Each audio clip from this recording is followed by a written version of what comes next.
अब उसके बाद भगवान कृष्ण जैसे वृंदावन में पहुंचे, माँ से कहते मैया अब हम बड़े हो गए, अब हमें गैया चराने की अनुमति दीजिए। मैया बोली आप कहाँ से बड़े हुए, अभी 5 साल के हो, गाय नहीं बछड़ा चराने ले जाओ।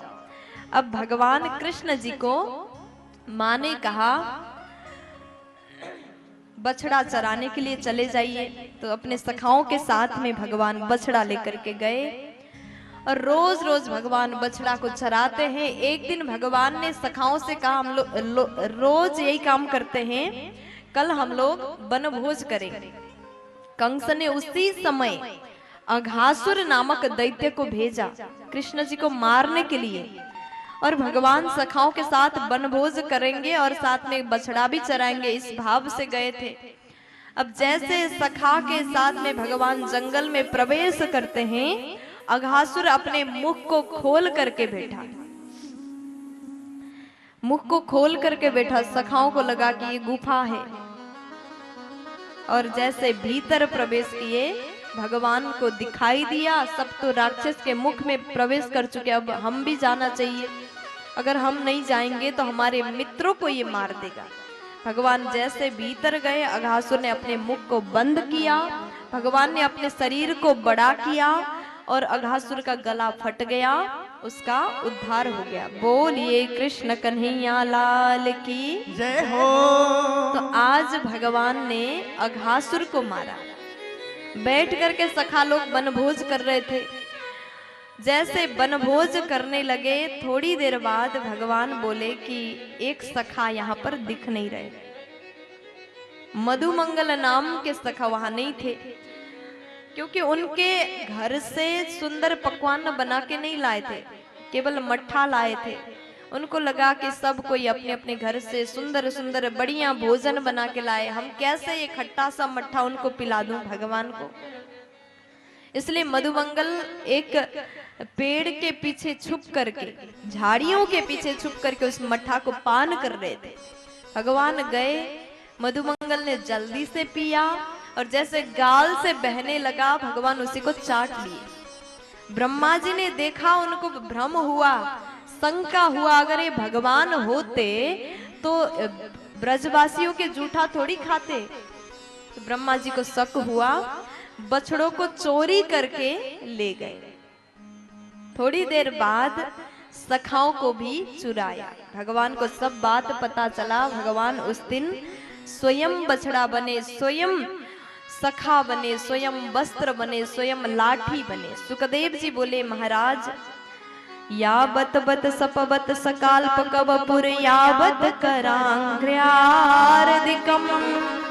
यावत यष्टि विसाड़ वेणुदल सिग यावत विभू सांबरम यावत छील गुणाभिधा कृति वयो यावत विहारादिकम सर्वं विष्णुमयं गिरोंग बदजहा सर्वस्वरूपो बभू। सब कुछ बन गए, लेकिन जैसे भगवान स्वयं बछड़ा स्वयं सखा बन के घर गए और उसके बाद भगवान सीधा ब्रह्म लोक पहुंचे हैं। ब्रह्मा जी ने स्तुति किया 40 श्लोक द्वारा। नौमीढ्यते भ्रवपुसे तडिदं वराया गुंजावतं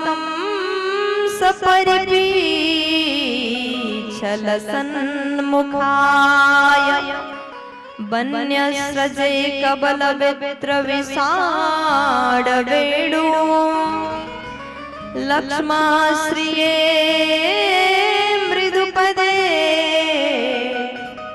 पशुपांगजाय।